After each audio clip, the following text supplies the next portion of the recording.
నమ్మకంతో కలెక్టర్ ఆఫీస్కి వచ్చి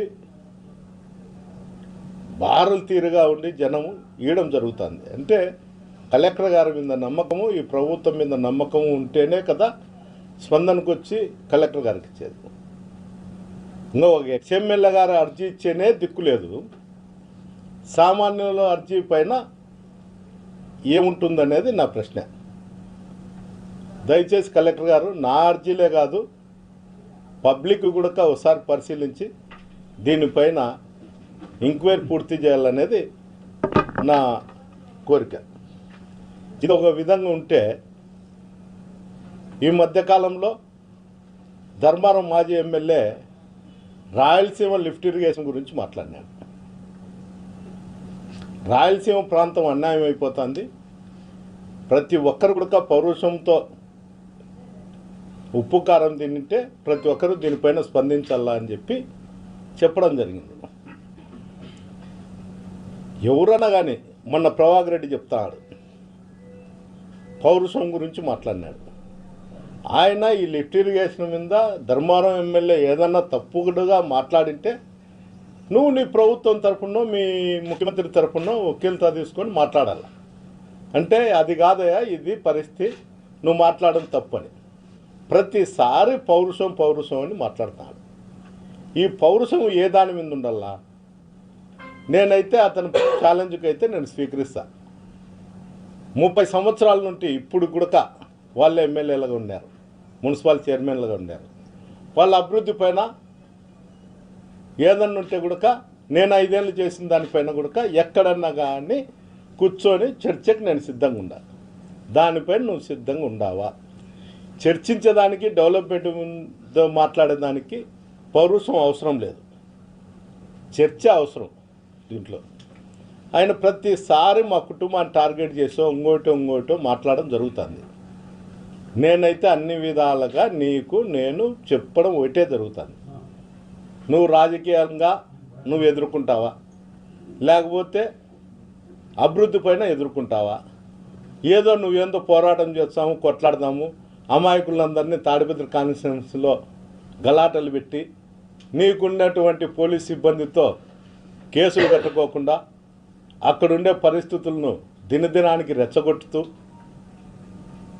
అసలు పోలీస్ ఆఫీసర్లు అందరూ కూడా అక్కడ తాడిపత్రి డివిజన్లో ఉండేవాళ్ళు దాదాపు ప్రభాకర్ రెడ్డి కన్సర్న్లో నడుస్తున్నారు తప్ప ఎస్పీ గారి కన్సర్న్లో అయితే నడచడం లేదు. ఇది నేను చెప్పేది కాదు, కానీ ఎవరు మీరు కూడా పత్రికా విలేకరులు కావచ్చు, మీడియా వాళ్ళు కావచ్చు, పోయి విచారించినా కూడా నేను చెప్పేది నిజం. పదే అక్కడ క్రైమ్ రేట్ లేదు, ఇంకోటి లేదు. ఈ మధ్యకాలం వారం 10 రోజుల నుండి అందరినీ అమాయకులను పట్టుకొచ్చి బటకా కేసులు పెట్టి జామీన్లు ఇచ్చి పంపించి మేము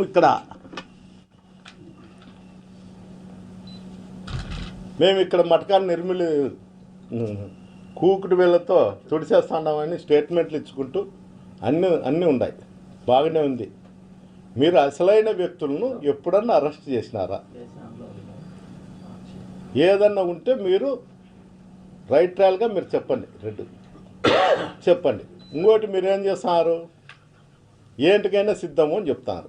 నీ పౌరుషము, నీ కథ, నీ కుటుంబము, నీ కథ ఉంటే నువ్వు ఈసారి గ్రీవెన్స్లో ఎస్పీ గారికి వచ్చి లెటర్ నువ్వే డేట్ చెప్పు.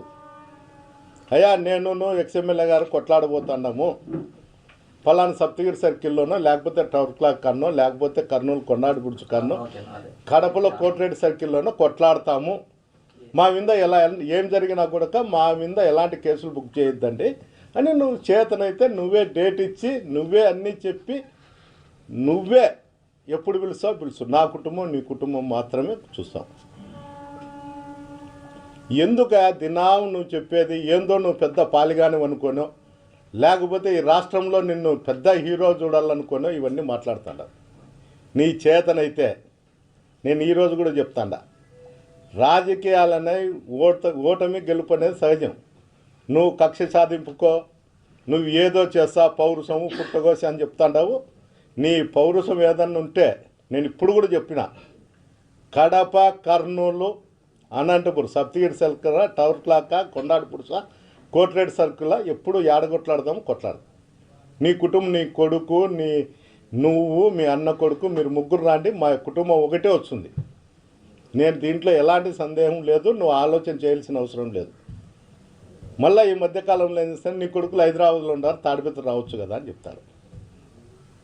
నా కొడుకు మీ అన్న కొడుకు మాదిరి ఎంపీకి కంటెస్ట్ చేయలే. మీ అన్న కొడుకు ఎంపీకి కంటెస్ట్ చేసి ఈ రాష్ట్రం వైపు కూడా చూడంలే. ఎప్పుడో వచ్చే చుట్టం చూపుగా ఎవరిదన్నా పెళ్ళిళ్ళు పేరెంట్ అంటే వచ్చిపోతాడు. పోటీ చేసి 7 కాన్స్టిట్యున్సీలలో పోటీ చేసి ఇక్కడ కార్యకర్తలు ఉండారా పోయినారా సచ్చినారా అనేది కూడా చూడలేని పరిస్థితి నీ అన్న కొడుకు. ఇది మతికి రాలేదా ప్రభాకడి? నీ కొడుకు వీకెండ్ అని శుక్రవారం పోతాడు, సోమవారం మంగళవారం వచ్చాడు. ఆడ పోయి పబ్బులలో ఆడ ఈడ ఎగిరే బదులు ప్రజలకు ఏదైనా చేస్తామని చెప్పొచ్చు కదా. మీరు పబ్ కల్చర్ తీసుకొస్తున్నారు తాడిపత్రికి. జనవరి 1 3 రోజులు ఉంటే నీ కొడుకుతో డ్యాన్సులు వేయించండు. సిగ్గుండల్లా.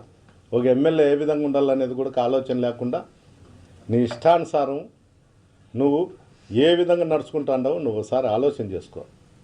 మాకు పౌరుషం గురించి చెప్పాల్సిన అవసరం లే. మేము ప్రతిపక్షంలో కానీ అధికార పక్షంలో మేము ఎట్లుండాలా ఏం కథ అనేది మాకు తెలుసు. నీ చేతనైండేది నువ్వు ఏం చేసుకుంటావో చేసుకో.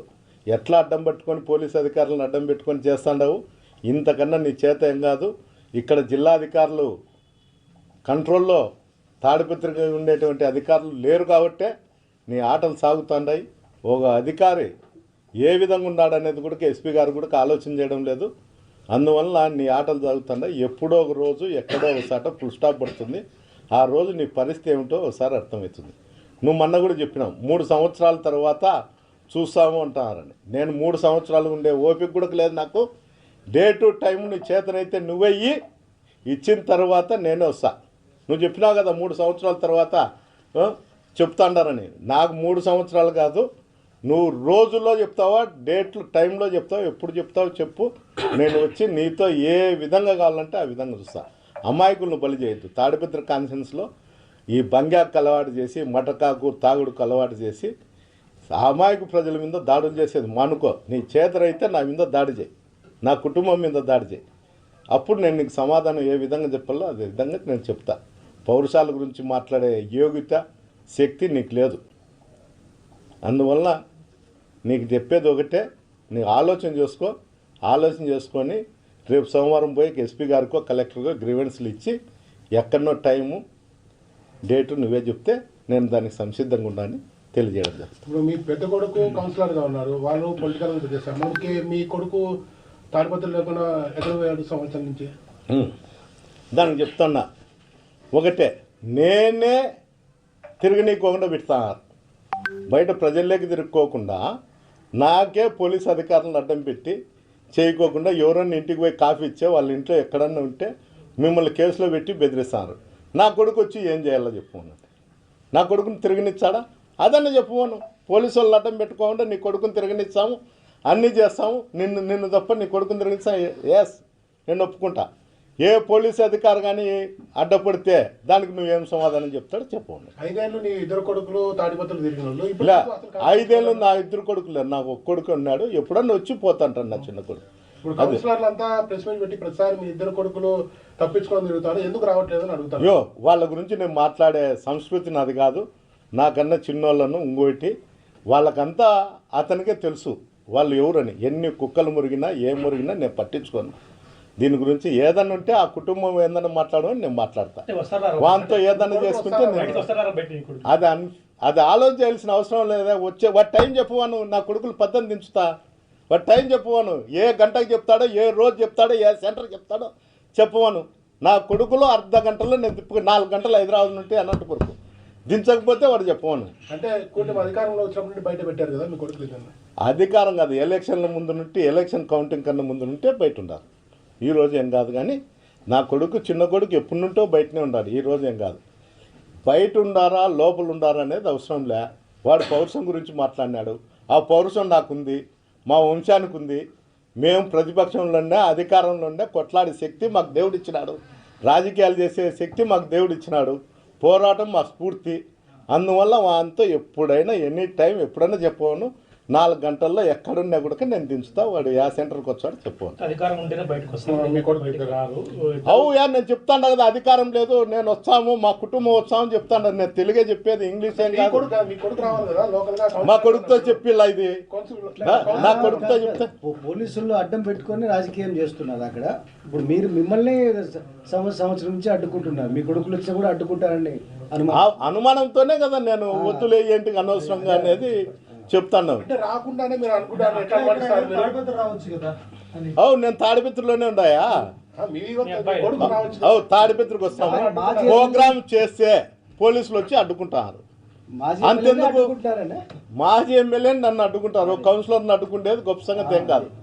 ఇది పరిస్థితి. ఇంకోటి రెండోది ఏమి, నిన్నలా మొన్న తేరణపల్లిలో జరిగితే కూడా నన్ను రాకోకుండా వాళ్ళ ఇంట్లో అమెరికా నుండి వచ్చిన వాళ్ళు ఉంటే మేము మీద కేసులు పెడతామని తాలూకు సిఐ పోయి బెదిరించినాడు. ఇలాంటి నీచమైన రాజకీయాలు చేసే సంస్కృతి నాది కాదు. చేతనైతే ఏదన్నా కానీ మగం మీదనే మాట్లాడతా. అతనికి ఏదన్నా కానీ ఈసారి ప్రెస్ మీట్ మీడియా గుండా మీరు చెప్పినా సరే నేను ఎట్లా ఇప్పుడు వాయిస్ ఇచ్చినా దాన్ని తెలుసుకొని ఆయన గ్రీవెన్స్కి వచ్చి ఇచ్చే ఎప్పుడు ఎనీ టైం ఏదన్నా కానీ నేను సిద్ధంగా ఉండాలి. ఇప్పుడు చేసి ఇంట్లో వాళ్ళందరినీ రమ్మంటారు, మీరు కూడా ఇంట్లో వాళ్ళంతా వస్తారా? మా ఇంట్లో వాళ్ళంతా, నా కుటుంబం ఒకటి సాలంటా, వస్తారా అంటాను బయట. నా కొడుకులు ఏ వచ్చామనే కదా చెప్తాండి. నా కుటుంబం ఒకటి, మా అన్న కుటుంబం కాదు, వాడు వాళ్ళ అన్న కుటుంబం రమ్మంటాడా. నేను నా కుటుంబం ఒకటి చెప్తాండేది, నేను మా కొడుకులే చెప్తాండేది. మా అన్న కుటుంబం అని చెప్పలే, మా అన్న కుటుంబం వచ్చే వాళ్ళ వంశం అంతా రావాల్సి వస్తుంది. మీరు కూడా ఆయన అన్న కుటుంబాలే కదా చెప్తాండేది. అవుపా, మా కుటుంబం 2 కుటుంబాలు వచ్చే జేసీ వంశం అంతా రావాలి నా మీదకి యుద్ధానికి. అది నా శక్తి. అది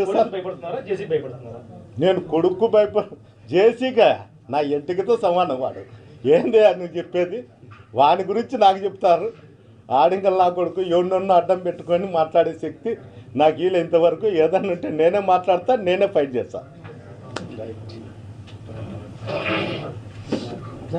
కూర్చో.